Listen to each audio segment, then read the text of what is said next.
I think this is still on. So now we are on Eucalyptus session 3 about production. So without further ado, feel free to start whenever you're ready. Okay. Oh, thank you. Thanks for having me today. Thank you. I was just having a little chat, and probably the way that this part of the presentation goes is, this is what works for us. And depending on your past experiences or the way that you manage the plants on your particular site, there might be differences, but we can always agree to have our differences. And I think the greatest thing is we can collaborate and learn. And I'm more than happy that when we have question time, you know, Troy in Cali does things different to what we do in Australia, and people who grow this stuff in Italy do a little bit different to what we do. I've seen production in the UK and Ireland and the way they produce their plants, and they produce them in vastly different environments to what we do, and they manage them in different ways. So what I tell you today, you can take notes and then you can try and manage that onto your particular site. And I think that's probably the way that I put this together, was to share this from a perspective of how we do it. And I'm not saying that I'm always right. I do tell my students that I'm always right. That's a joke too, by the way. Okay, from the field to the florist, what are the steps involved in this journey? So we've spent our time, we've learned how to propagate them, we've got them from our propagation stock, we've done all the right things and we got them in the ground. Now, we've passed year 1, that typhoon tree tablet has worn off, the initiator insecticidal tablet has started to wear off, their irrigation requirements as their root system develops becomes more considerate, and these will be the things to discuss in this session. And once again too, I'd like to remind you all that you could just about, once again, shoehorn what Troy said before and put the word eucalyptus into where it says gelatin wax and consider some of those things, like irrigation scheduling. I didn't go into it deeply, but what Troy said is fantastic, and I very much agree with all of that. Let's start.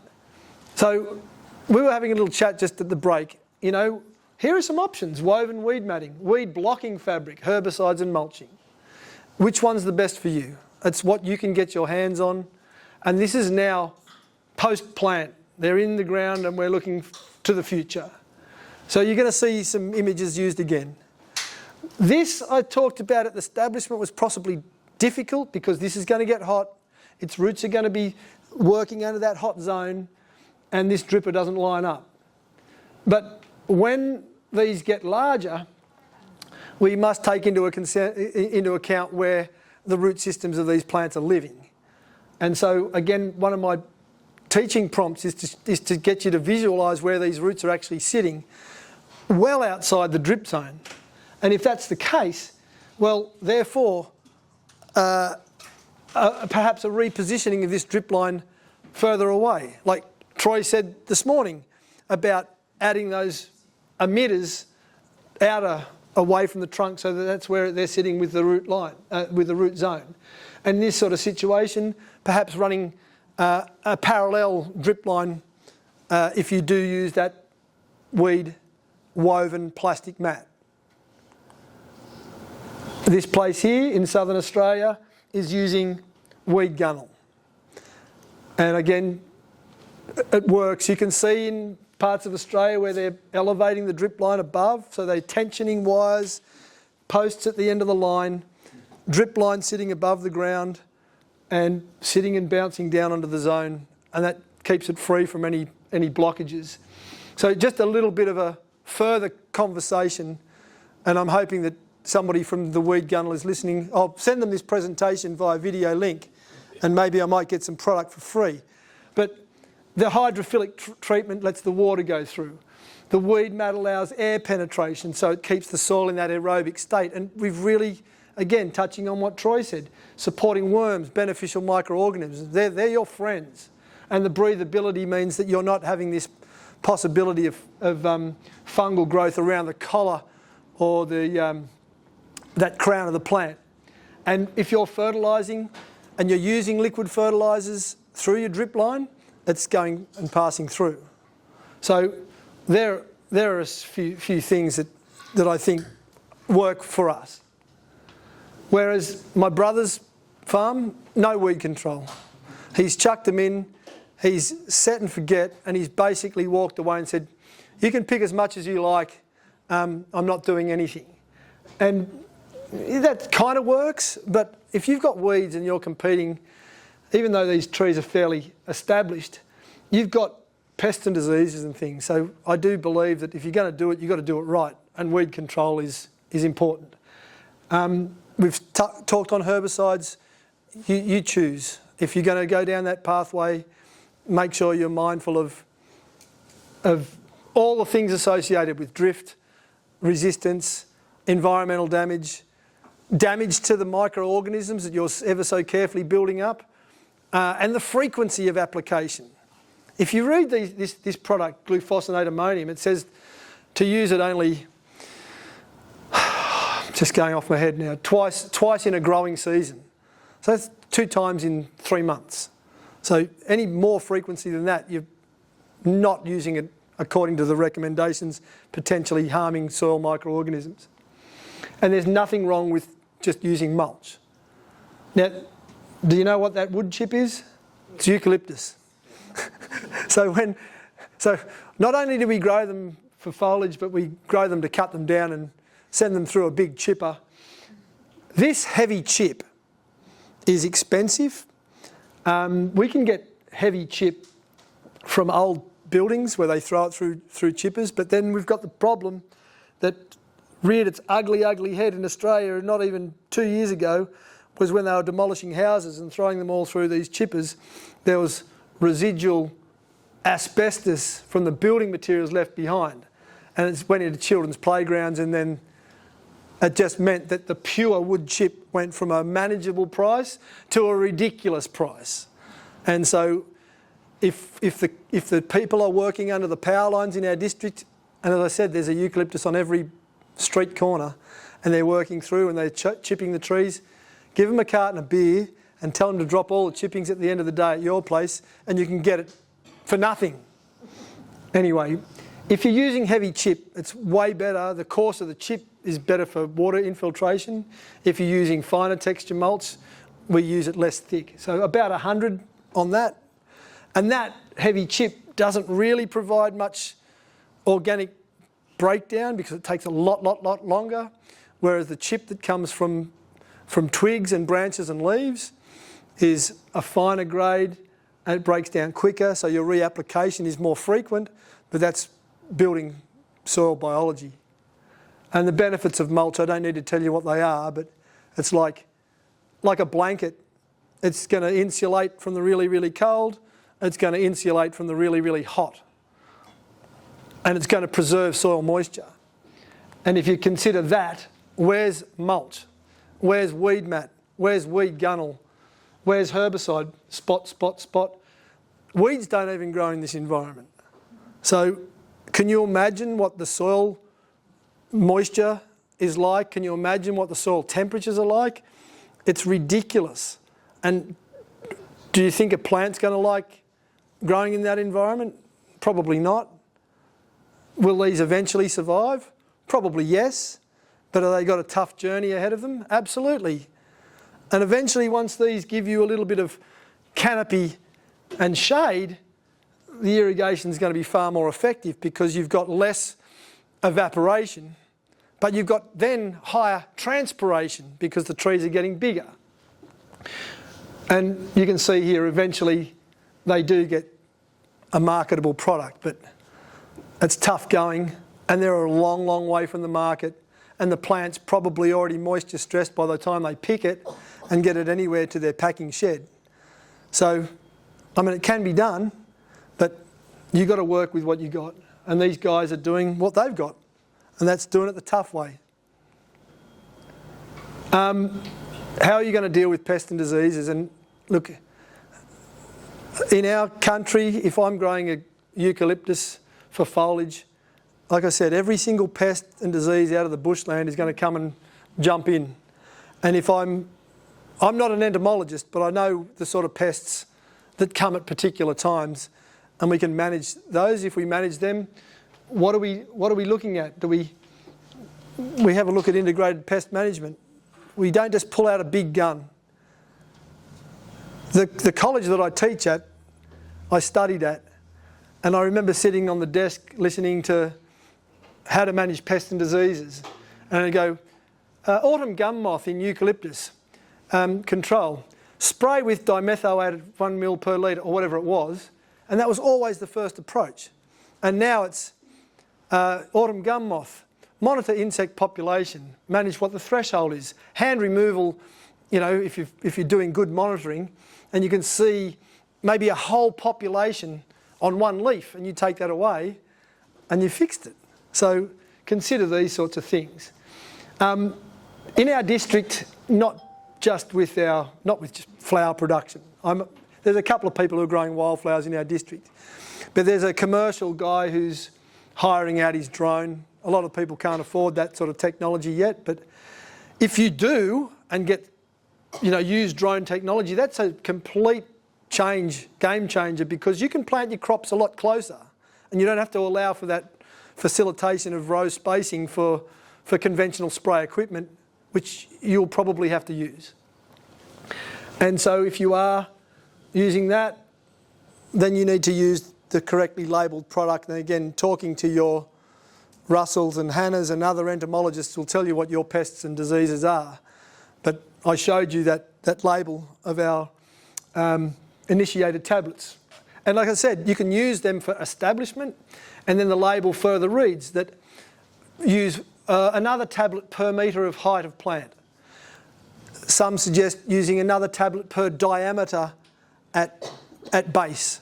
So, you start with a tree with a diameter as big as a 20-cent piece. I can't say because you don't have 20-cent piece, but that sort of diameter. Then you start getting 4-inch diameter. You start having to consider how many tablets, and you can rely strictly on that if you wish, and it's a pretty safe way because you're not spraying imidacloprid into the environment. It's being taken up from the roots. It's quite efficient in the way that it works. Across the world, imidacloprid is known as a bee killer. In Australia, they've banned it from our local, I don't know what you call it, Walmart, which is our hardware store chains, where everyone could get their hands on it. They just said, no, not available anymore. We don't want to be contributing to the destruction of bees because people don't use it appropriately. But of course, integrated pest management, most important. If you're going to use, my brother, when he had 10 acres and was managing it pretty well, he was using air blast sprayers to really get the penetration into the foliage. So if you've got pests, you've got to make sure you cover them completely. If you don't get good coverage, then you've got insect resistance. So not only herbicides being treated with great caution, but whatever insecticide you use. And then the idea of building a simple compact sprayer which will work. And I did speak to someone just at the break and said, our farm is set up for compact machinery because that's just the way that I've set up my rows. That place in southern Australia, you could drive a semi-trailer between their rows, and that means they can use bigger spray equipment and all sorts of different stuff. But ours is compact, and your row spacing will determine what sort of machinery and spray equipment you're going to use. But we go 6 rows, so we can go down an access way, 3 in this way, turn around with the spray equipment, come back up the other side and do the other 3. And that's with a compact sprayer. And again, before you choose a chemical option, what's the insect threshold that you're happy with? And when you looked at Troy's slides on waxflower, 5%. Was that the number? That was on at the harvest rate. But yeah, we definitely have an entomologist that will look at that threshold because you have to look at the beneficials as well. Absolutely, 100%. And that's why I really do believe that you put yellow sticky traps, you can see what's there. You put pheromone traps to trap moths and see what's going on there, and then you choose. And if you have to choose, you don't want to be wiping out the good guys. You've got to have this, and again, building bricks in plants, like, wow. You know, if you can get it to a point where these pests aren't finding your crop palatable, don't even worry. And when do you intervene? At some point you're going to intervene. If they're chewing your crop to pieces, well, you've got to do something, but probably it's too late. You've seen this one, that's autumn gun moth. This is what we call a cup moth, and that just grazes on the epidermal cells and just, you know, and they sting like hell. Like if you might not see one, then you get one that just gets you, and they're brutal. And then you've got things like case moths. They're little clever little creatures. They'll just take the twigs from the ends of the branches, make themselves a little cocoon. They're very, very well camouflaged, and then they'll climb out and go along and chew away and then come back in and protect their clever creatures. So we call these case moths. And then you can come back to have a little look, and they've picked up their case and moved, packed up and travelled and moved elsewhere. So that's currently on the crop at my brother's place. He's not managing it, nor is he managing these fungal leaf spots. And the fungal leaf spots you can see here, and this is a different eucalyptus altogether. This one's Eucalyptus pluricarpa.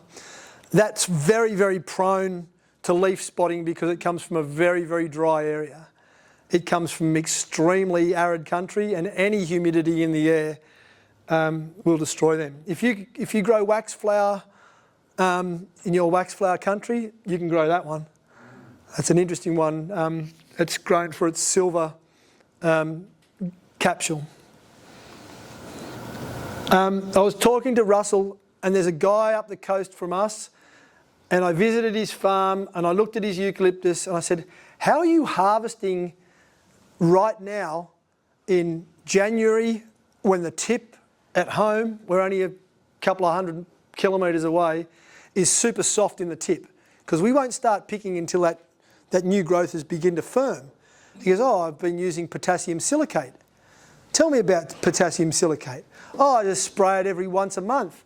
And he sprays it every once a month, and then I started looking into potassium silicate, and I went, this is really interesting, because if this gives me an extra month earlier to start harvesting when the tips would appear to be soft in tip, but still are rigid enough, here's what I found out. And I'm just sharing this with you. I haven't tested this, but I can see what he did, and it works for him, and there is no reason why it shouldn't work for us, and that is reinforcement of the plant cell walls by depositing silica, thicker stems, sturdier leaves. Okay, that's cool. That's perhaps helping with the soft tip. Creating a natural pest and disease barrier, like an armour-like physical layer that deters sap-sucking insects and potential fungal infections like powdery mildew. So it's not going to fix it, but he's using it once a month, once a month, once a month. And then giving a plant this stress tolerance, drought, heat, frost, high soil salinity. And then building increasing bricks levels, which Troy touched on this morning. Extending shelf life of harvested produce. So that's just a summary from what I've been reading. Give it a go. I'm giving it a go. I did my best, Russell, to do the conversions up the top here at a very last minute. So the rates of this product, you can buy that in 5 litres, and you've probably got something that you'd find in your country here. But 0.3 of a litre per 100 mils in 2 litres per hectare. So you can do the maths. Once again, I wanted to show you this. Remember how I said before we start, this is what happened? And then after we went going along 2 years later? Horribly acidic. The amendments that you saw us make, and are we in a much better position? Way better position. And that's through careful consideration and soil analysis. You don't just make this stuff up. You've got to do it with the knowledge. And similarly, nitrogen, nitrate, very low.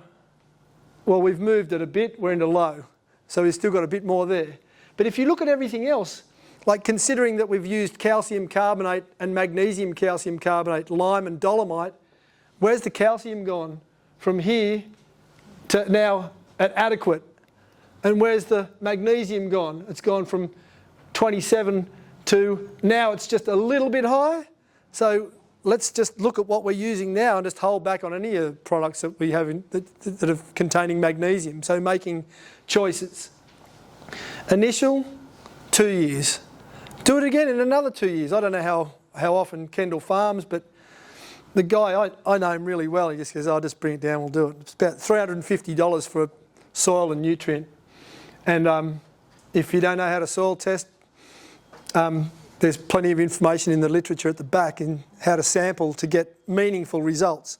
Because when you look at this, where are we sampling? We're sampling at the depths of where the roots are, 150. So what's 156 inches? So somewhere there. So that's where a lot of the root zone is going to be sitting. So that's where you want to do your sampling and be consistent. And again, this is the initial amendment. Now we move into this stuff. This is a compound fertiliser that we're using. And you would have seen from our soil analysis that there's phosphorus, and never use phosphorus on our farm ever again. There's more than enough phosphorus to last the rest of my lifetime doing this. So we're using this product called Gold Plus. It's Australian. It's NK, no P, S, and some minor elements. And again, what we're doing, what Troy's doing, what any agronomist is doing if you've got woody perennial plants that are ongoing in the ground, whether you're growing proteas or leucospermums, when you cut it, you've got biomass removal and you're taking it away and you're robbing the plant. And you've got to consider, what are you taking away and are you going to give it back? Because you can't be a robber forever, because if you keep robbing and not giving back, the plant is going to dip away. So how do you know what to reapply?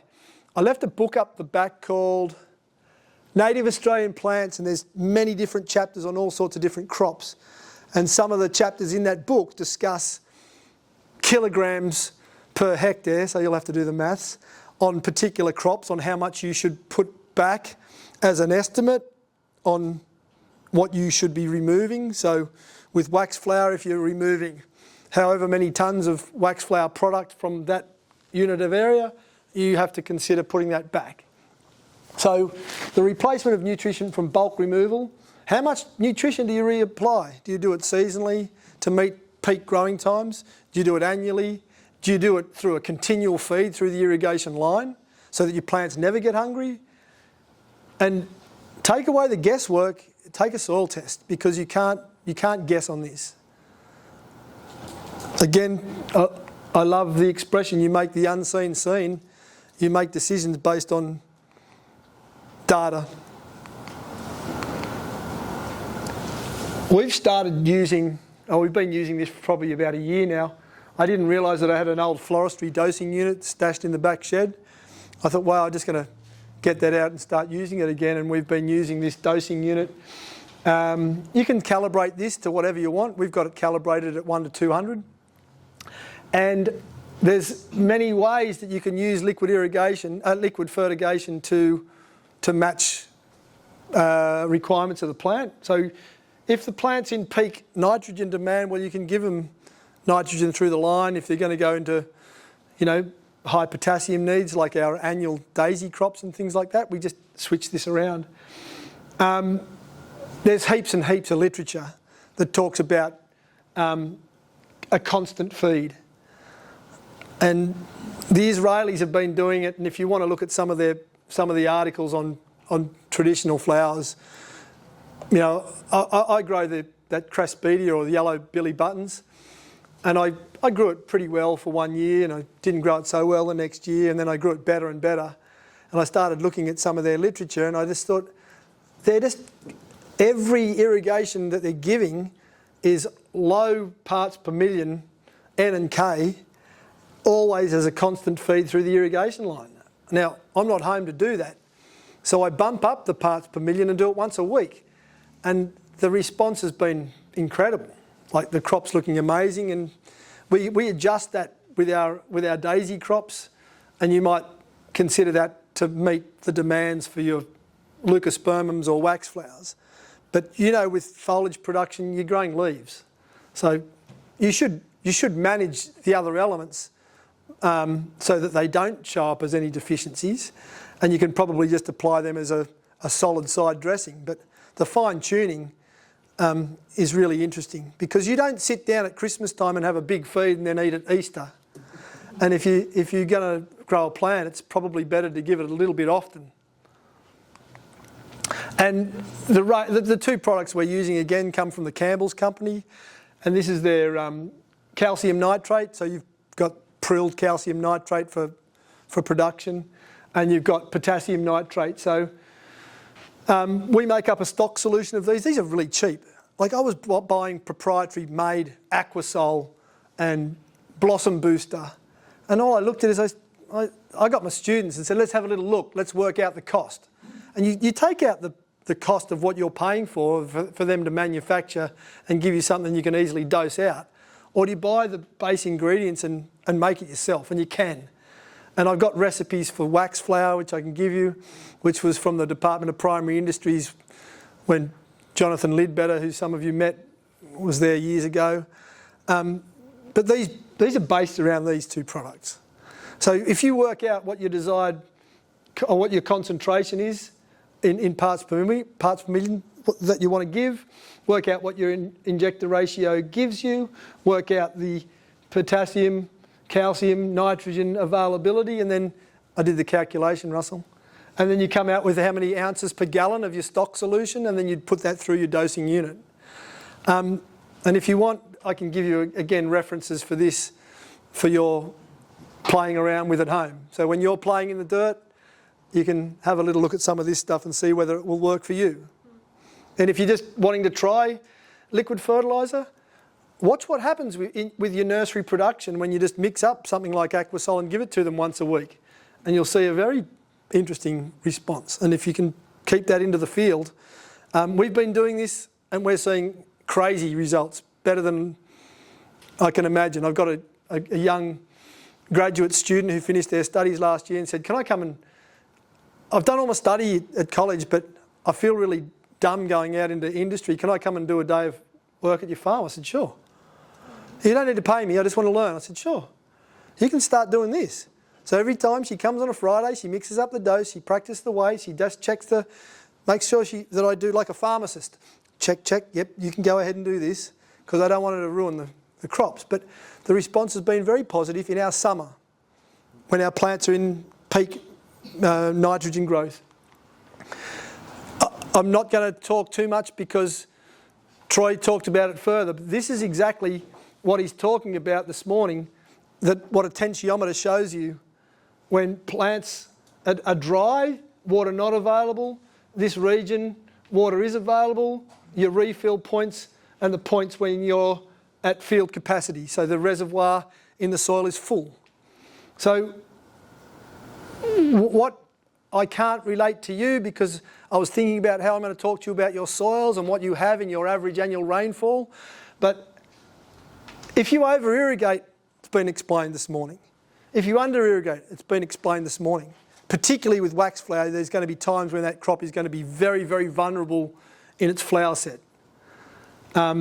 What is your readily available water and how much to apply and when? When I get home, end of February into March, or it'll be March when I get home, we're going to be in our wettest month. And I'm going to really have to look at how I irrigate. And where do I get to consider this terminology which is called evapotranspiration? So these sorts of things drive our irrigation scheduling when we look at our local weather station and consider how much is being lost from the soil through evaporation, and when the plant's transpiring, how much water is the plant losing. And this is our evapotranspiration data, and this is back in December. So December we had 86, 95, 102, 105. And what we were losing over here was no rainfall, and what we were losing through evapotranspiration. And at the end, evapotranspiration. So at the end of the month, we'd lost the equivalent of 144 millimetres of rain, and we'd only had 81 millimetres of rain, so we're in deficit. So you adjust your irrigation to meet that. So basically how we interpret that data over the years is to look historically at the monthly averages. I can know off the top of my head for when we schedule in October, every day we're losing 6.5 millimetres of rainfall every day. So we have to apply that and then look at what we get in rain events, whether we just continue along with that. So if that's the case, at the end of the month we're in deficit of 2.5 inches of rainfall. We need supplementary irrigation to avoid the crop stress. That's how we look at it in basic terms. I love the fact that Troy showed you a tensiometer. That takes, even though it's been around, those implements have been around for a long, long time, they're telling you how hard those roots of that plant are working to access the water at the zone of where the roots are. My brother's place, he just turned everything off. No irrigation, and they're surviving on natural rainfall. We're still getting a reasonable crop out of it, but you don't want to go down this pathway. Unless you're getting very regular rainfall, I wouldn't go down that, particularly if you want to fine tune and grow the best. Because if you're going to grow in this business, you want to do the best. And in Australia, we don't have a massive market. Sydney, there's 5 million people. If I have to compete with someone up the road who's growing eucalyptus foliage way better than me, well, they're going to go for his if his is better quality. And if it's all got down to dollars and the commercial reality of growing, well, grow the best. Pruning, wow. This is complicated because there are many different schools of thought. Some things to consider. The best methods during the establishment years is just, you want a straight leader to get a straight trunk to start with, perhaps tip prune to encourage some laterals. I've said this before, don't go too hard too soon because you're removing a big platform of photosynthesis. They're the solar panels for the plant. And let yourself get a nice root mass before you start going hard. So letting the plant build up a good root mass, that's going to help it for the years ahead. If you're going to prune to shape, it's going to be the thing that you're going to have to look at as an ongoing method. And for us, we are looking at spring, in Australian spring, for our initial hard cutback. And that is, I suppose, when you call it, when the sap is rising, so the plants aren't going to be going to sleep, dormant. The sap will be rising. And then when we settle into our harvest routine, we're harvesting from late summer all the way through autumn and into winter if you have enough product. And this is just showing, this is Eucalyptus polyanthemos, where I've cut this tree down quite low. It's 12 inches, thereabouts. And what we're getting here is pretty typical of what the literature suggests, that you're getting about somewhere up to about 6 to 10 good, strong basal epicormic shoots that will be the foundation for your future harvest. And prune while picking, and I've written down here, time for a renovation prune. These trees, if I want to get any good stuff out of these next year, I'm going to say to my brother, can we just come through and chainsaw them right down at ground level, and then we'll manage the regrowth after that. And they'll respond. These are old trees and they will certainly respond to that. If you're growing baby blue, someone was saying that you're getting very bare stems. Is that typical of what you're getting? Because what these tend to do is they will show strong apical dominance when they're young. And if you start shortening these leaders and picking for Allison's posies that you can do that are little pieces like that, don't waste them. And by doing that, you're sort of trying to encourage some of this, what they naturally want to do, and that's this basal shooting. So in nature, Eucalyptus pulverulenta has a lignotuber, and that's that big woody rootstock that does it naturally. We have to initiate or trick those tree plants, Cinerea and Polyanthemos, into doing that. But this does it naturally, and so shortening those side shoots will give you that, that framework for later. You can prune pulverulenta like this, or as I was saying, just pruning the side pieces off to get the triggering response for the basal lignotuberous growth. Coppicing versus pollarding. So coppicing is a low hard pruning cut. On this example we've got 7 strong basal stems. And this image here is offering you some suggestions. And that is coppicing or pollarding. And both techniques have merit. Across the planet where people grow this for cut foliage, I found this little article here. How much of a eucalyptus should be cut? Cut down at 5 inches, was already imperial for me, or cut higher. So this is from the Irish Research Centre, where they're doing them up high. So we call that pollarding, or down here, they're doing coppicing. We've always coppiced, and the reason is, from what I understand about eucalyptus, is their epicormic shoots are weak. So if you have a trunk or a framework that's set up about this high, you might be able to get around the plant for ease of harvesting and might have no problem down here for weeds. But while you've got them perched up at 4 foot or whatever, 1.2 metres high or a metre high, you've got them, those attachments sitting up high. So if you have got good wind protection or whatever, that might work. But we've always done this one. These are the old cuts from Eucalyptus cinerea that's down at about 8 inches off ground level. And you're getting multi-trunks, and each one of them is behaving like a small tree in its own right, and you can bring them down. Whichever way you do it, this is the desired response post-harvest. Managing those beautiful little shoots, and then, of course, many of those, I'll go back to here, many of those will be small and fail to develop, thick, harvestable stems.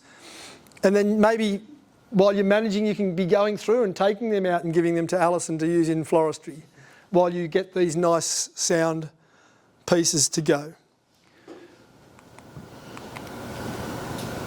Like I said, this is just what I do. I've read the literature, and you can read it too, and wherever you go on the planet where they grow it, they might do it differently as well. But when we harvest, can you have year-round harvesting? Yeah, you can in the right climate. And that's usually in our country in really dry climates, where we have a rainy period at the time we're harvesting. The plants don't stop. So they're putting a flush of summer growth into autumn, and we've got to, the suggestion is, you've got to, we know we want to keep it in its juvenile stage, but if you're a high rainfall area, it's going to give you soft tips, no doubt, every day. So how do you manage the soft tip? Hold back on irrigation. I could pray and say, can you just turn the rain off while if you live in a dry area and you're irrigating very regularly, you can turn your irrigation scheduling off and just sort of moisture stress the plants to get that firm tip. Or, as I'm going to investigate this season, is the use of potassium silicate. And again, if you're using supplementary fertiliser like through fertigation through your line, cut back any N fertiliser and maybe just see if that, in advance of the harvest period, shortens that extension growth. And these are just us shaping up some young Eucalyptus cinerea. I did experiment in here, which is what I showed you. Don't go too hard too early. But ideally, we're getting these low-down trunks. We're going to take all these out and then look at these solid ones that come and give us, up to 10 good basal upright stems like small trees. But you do see a lot of horizontal growth when they're little. I forgot what I was going to say about that again. Troy talked about tools, clean tools, secateurs, loppers, knives, pruning saws, hedges. Brand options is whatever you choose. But we do use Felcos in Australia because interchangeable blades, springs, handles, the cost is good because you can replace them. Their longevity is good because you can replace parts, and they're good value for money. We use Pelong because I pruned for a long, long time, and I do it myself, and I got tendonitis really badly, and the investment in these was fantastic. So we used the Pelong Vigneron pruners, and we use the small battery operated steel saws, which is what we're using to cut through this sort of stuff. So we can just harvest them all the way down. And then if you really want to tidy up your cuts, pruning knives, if you get a jagged cut, but their response is, they're pretty tough trees. So general conversation about harvesting, handling, storage, because it's going to lead into our next post-harvest with Alison. Do you pick in the field? We don't, because our plantation is close to our packing shed. We sort of designed our farm with our packing shed in a centralised fashion so that we can get everything back to the shed pretty quickly. Ideally harvesting in the morning. And again, the rigidity of your stems comes from turgidity. And so you've got them resting overnight, you've got good water uptake, and then you harvest. So you want to give it the best you can, but there are times when you just can't do it. So if that's the case and you don't harvest in the early morning, well, reduce the field temperature as quick as you possibly can. You can pick into water, you can place stems into all the stuff that Troy said this morning. I would just ditto, ditto, ditto. Reduce field temperature as quickly as you possibly can. This is us from the vehicle to the table to the processing. And I know that you Kendall Farms will process in the field. Yes. We don't. I just don't have someone I can trust, if you know what I mean. I'm doing it, basically my enterprise is myself, my wife, and I've got this guy here. He was my apprentice 30 years ago, and he still comes back and helps when we're on time, busy. And he knows what to do, and he knows the bunch size. And once you do it, I said, look, come on, Todd, let's just check the bunch. Let's put it on a set of scales. Boom. He's in a few grams either way, and we just keep it going. And it comes with practice. It comes with experience. With Eucalyptus cinerea, we're doing it at around about 450. Is that a pound? Yeah. Boom. Okay, I'm on. The head's working now. So about 450. And because we're picking off pretty old trees, the stem count is a bit hard to calculate. Stem count on baby blue is easy because they're very linear. We stopped growing baby blue and we're going to start growing it again. And we stopped growing it because the florists go, oh, we don't like it anymore. You know, that gives us too many straight lines and we just want to be more flowing with our floristry. So we stopped it, and now they're going, can you get us baby blue? And this is the thing about florists and trends and things like that. And my business is that I'm liaising directly with the florists so I can see what they want. And baby blue makes your hands always sticky. Importance of giving the florist exactly what they want, or your customer beyond your immediate florist.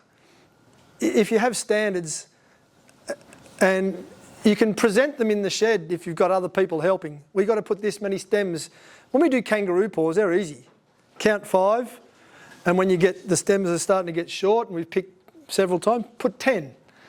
That's easy because you can count. Well, most people can without taking their shoes off. But we want to make sure with any of the stuff that we grow, I'm always making a consideration is if I bought it off the street, am I going to be satisfied with this? And if I'm not, I go, well, what have we done wrong? Is it poor quality? Have we grown it badly? Or is it not value for money? Because if our consumer stops buying, we don't sell. So that's a very important consideration, is the customer satisfaction. How do you put number of stems? How do you calculate bunch size? Foliage bunch size depends on a handful. Like I said, we roughly with cinerea go about 450 grams, and it's pretty close either way. What is the market expectation? When we sell product beyond the florist, we liaise directly with the wholesaler, who the wholesaler is then directly marketing to the florist. So there's this second link in the chain. And again, we must keep that expectation of what they're going to get for the price point that they're going to pay. What I hate doing is going through that extra set of hands because I know what the florist is paying. I've taken the risk, all of it.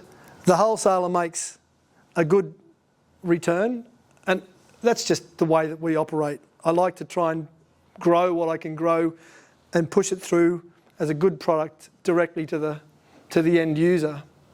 And the yields and price returns are what you have to do, and Troy's way more advanced on this than we are in terms of looking at the data, what's it giving you, and if you're allocating a number of dollars per square metre of area because real estate's expensive, and in our district is getting very expensive, we have to make sure that we're growing the right products that are going to give us the right returns. And I'm starting now to really consider what I'm getting out of eucalyptus, and I'm calculating those expectations on what I get from my magnolia. And I'm getting somewhere on my magnolia between about 4 to 6 bunches per plant of foliage, something like that. What was yours? Was 6 to 7 bunches per waxflower? Yeah, those big varieties, you can get 10, 12, yeah. Even. And that also is going to be determined by whether you choose Cinerea, Polyanthemos or Pulverulenta. Out of all of them, I think Pulverulenta Baby Blue is giving you the less productive because it seems you've got to put more to make a good sized bunch. That's just my feeling. Cool room, do you have a cool room? If you don't have a cool room, how do you keep your flowers? How do you maintain the quality? And how quickly do you get rid of your product? We've got a couple of cool rooms that we run at different times. When we're really quiet, we have a small room, a medium and a large room. When we're really busy, we just switch them out. And how long can you keep the flowers? How long can you store them?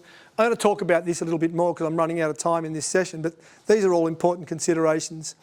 The foliage is way more forgiving than waxflower. Waxflower, very, very sensitive to ethylene. Cleanliness of buckets, vitally important. Same here with eucalyptus, but the foliage is way more forgiving. You don't have flower drop like waxflower. And how far are you going to take it to the market? Do you have to, for me, I can be at the florist within an hour. If I take it to Sydney, I'll put it on a truck and it'll be pre-chilled and it'll be in Sydney overnight. So there's sorts of things. And this is our note gloved hand. I hate getting resin of eucalyptus on my hand. It stinks. So gloved hand, that's Polyanthemos. That's 10 stems, and that's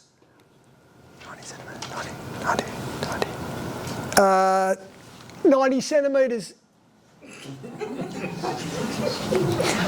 That's an interesting one. I found that. That's from a place in Ireland, and they are presenting their product with a ribbon wrapped around it in a little packaged box, and they're going #1 tip-top quality, not a blemish. Bottom of stems are stripped, and that's our Cinerea. I think it's not 36 inches. Yeah, it's 93 times 36 inches. Yep, that's 36 inch, and it naturally has nice clean bottom stems. I can't resist putting a gum tree picture in, but we got, things are big in Texas. We got big gum trees in Australia, and that's us again, just showing you some interesting vegetation where, look at the way these things grow on rocky country. So my questions now are based on what do you do with your ongoing management of eucalyptus in the field. So over to the moderator.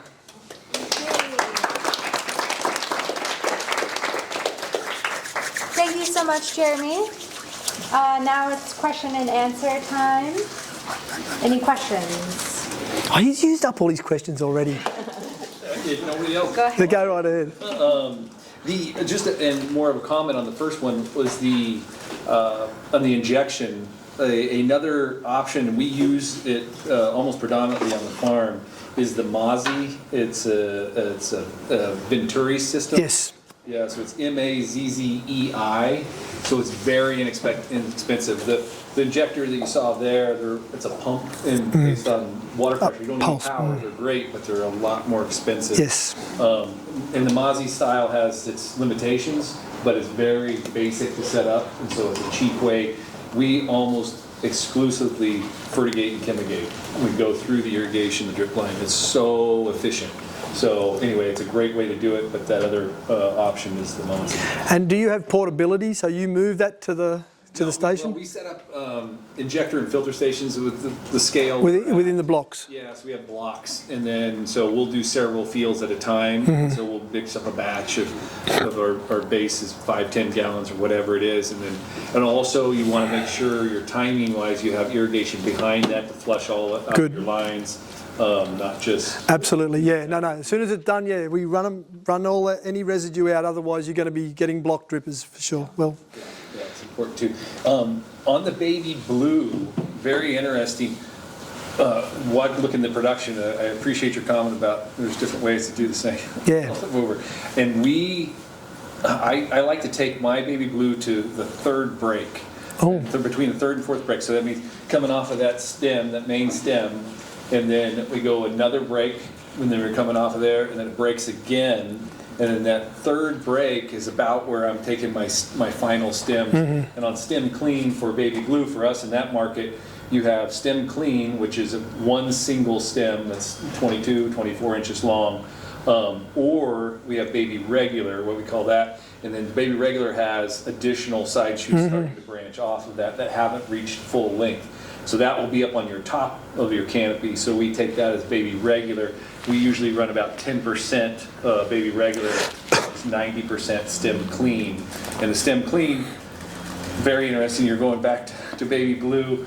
That has been the staple from generations. And then now, it's been on my chopping block for I don't know how many times. It makes it through every time, and now it's the only one that's holding value and giving my best return. So I'm putting baby blue in for the first time in over 20 years. So it's and we're sort of getting the same way. We're switching around. Yeah. We stopped growing baby blue, and now we're going back. But it is hard to harvest. It's one of my slowest harvesting. And it is messy. It's a sticky one. But versus that single leader with just going off of there, our production, we've always gone with multiples and then we watch those breaks. And so ours, if you look at our fields, the baby blue, which they weren't on the tour because it's a different side of the farm, it just looks like a mass. It's basically big, wide bushes that are low, and then we'll take them back down and start that whole process. And for that, the baby blue, I found that you want to strip it. You want to strip upward instead of down. Yeah. We got to move that like this. Yeah, it's a tough. Good tip. And then what was it? Coppicing versus pollarding.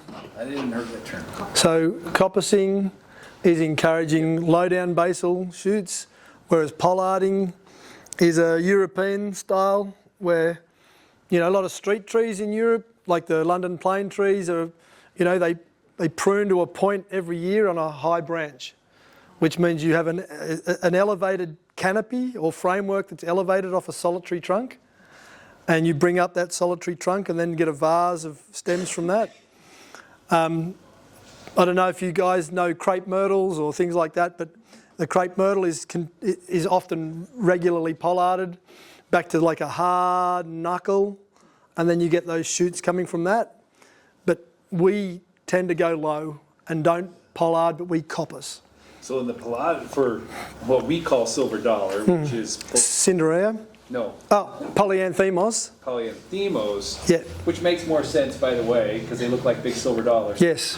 I don't know about in Australia. Yes. That's what we do. We take it to that big knot there, right back to nothing. Yes. Nothing left on it at all, and it will just go. And then we'll get several liters. Yes.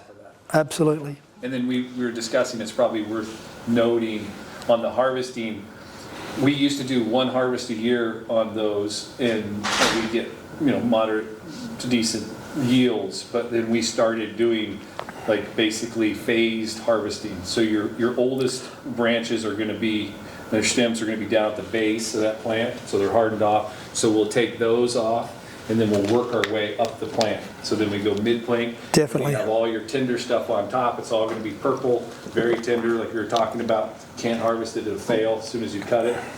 And so eventually we take that off. So we really get quite a few more stems Yes. off of the same plant by doing that phased harvesting.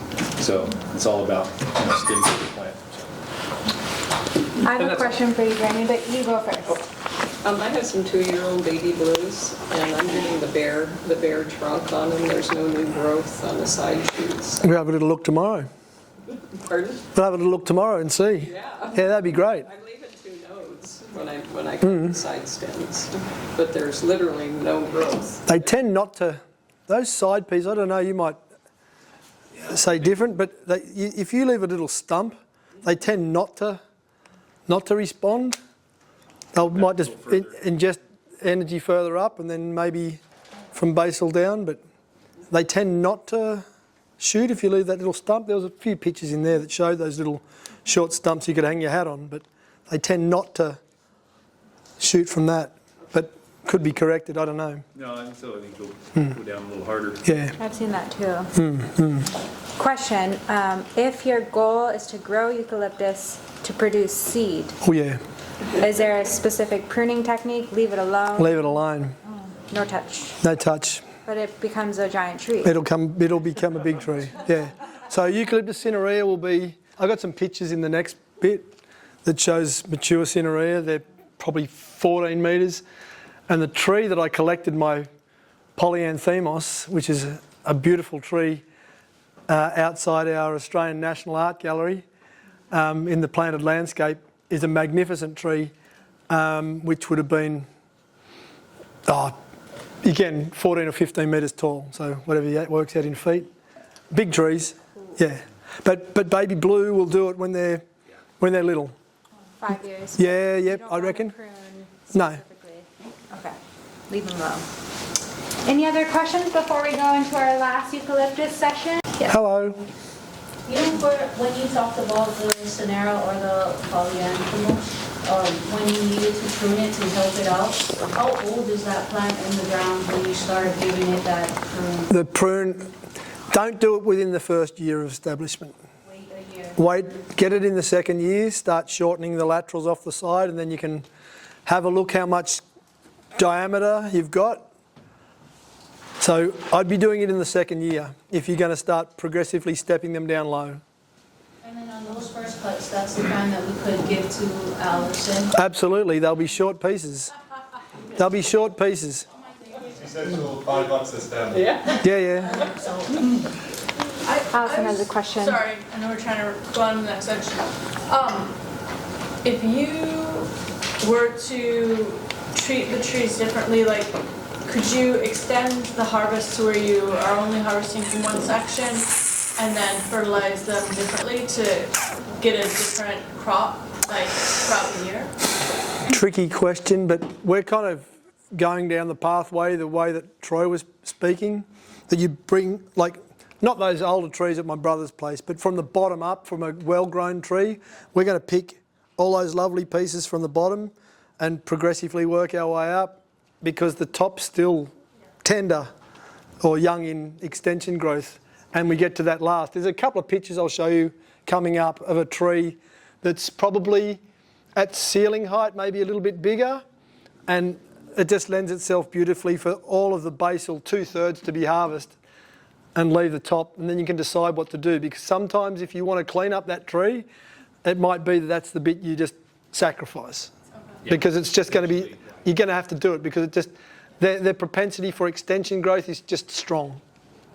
And then for us, I don't do anything. Oh, thank you. Any block I want to manage, it's based by valve. So if you want to have smaller amounts that you're going to manage it within one valve.